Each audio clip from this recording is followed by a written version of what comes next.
Well, in the wish list at the very beginning, we want them to call us early. Okay. The more time we have, the better. Yeah. Often, as you know, calendars get away from people. So in the world of construction, you'll have estimators on the early end.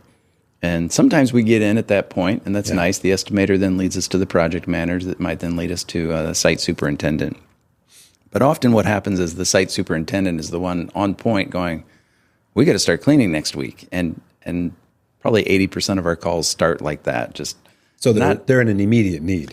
Yeah, not ideal, but it's what happens. Calendars get away from people. And time pressure for deadlines and schedules is a very real part of construction, period. And so post-construction cleaning is at the end part of that where they've kind of been doing all the other things they need to do. And so I think the reality is, while I would love to have people call us earlier, and sometimes they do, it's often, we're going to need it started next week. Can you do that? Yeah. So I've never been one to say no. I believe in either we can or we can't, and I'm willing to check with the team to figure it out.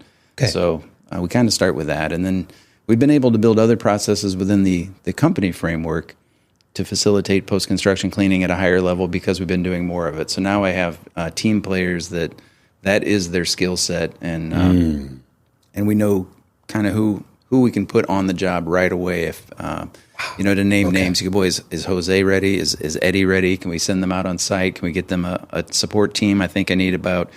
We often work in chunks of 6 on post-construction clean. I don't know why, but usually they're big enough. Even the smaller ones, commercially speaking, are 12,000 to 20,000 square feet. I mean, pretty good sized buildings where you can easily accommodate getting in 6. And so if I can put that together, and usually I can pretty quickly, it starts it off. So now I can write a proposal. I can go visit them on site. We can take a look at it. We can walk around and see, identify, besides the things that I mentioned in the very, tight 3 categories, he goes, they're going to be any extra floor work. I might have to bring in scrubbers. Sometimes in a situation where they have a lot of warehouse floor, they want to get us on a scrubber. So, okay, I got to get a right on scrubber or a big walk behind scrubber, get the right equipment lined up.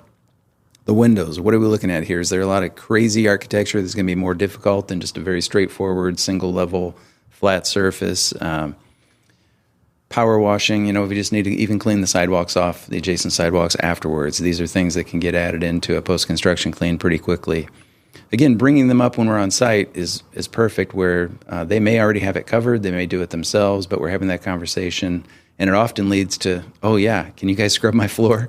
Yeah. Yes, we're happy to do that. So just talking it through, and it doesn't take long to write a proposal after that, honestly. Okay. Again, we use Proposify as a template model that also allows us to email and see who's been checking it. They can electronically sign it, send it back in. We try to make it easy for them as well. So Proposify has helped us with that. But fantastic. We can knock something out pretty quickly. So that person that will call and say they want us to start next week, if we get with them, let's say next day, and walk the property another day or two and get them a proposal, line up the team with operations. We have our production meetings on Monday. That would be a topic. We already kind of know how we're going to go about it, and then we just set it in stone. And honestly, I don't think there's ever been one that we've turned down. I mean, I think I told you even when we were talking earlier, large scale residential, really nice high end residential here locally, and we kind of worked on the relationship side. They wanted to meet with me just to talk to us because they've been having problems. So okay, let's talk. What are your pain points? And here's how we work and how we think and how we go about it. And that must have made an impression because the owner did call me back, and it was funny because what he really needed was us to clean the next 2 days just to facilitate a customer walkthrough. So his customer, the owner, was like, I'm showing up, and I want to walk through my house, and I want it to be clean. So in saying yes to that, we've now put ourselves in a very good position. We're going to finish this house for him, and so far so good. We've made the right initial it's a key word here I'm not thinking of, impression. Yep. We made the initial impression with him, and so we'll get this clean. And I think the ones after, the reason they had us talk to them to begin with was we need a new cleaner, somebody we can really count on, because my clients don't accept anything except basically perfection, and so that's what we strive for. And anyway, that one worked out well because we're quick to look at it as if we can, we will. And so generally speaking, we do.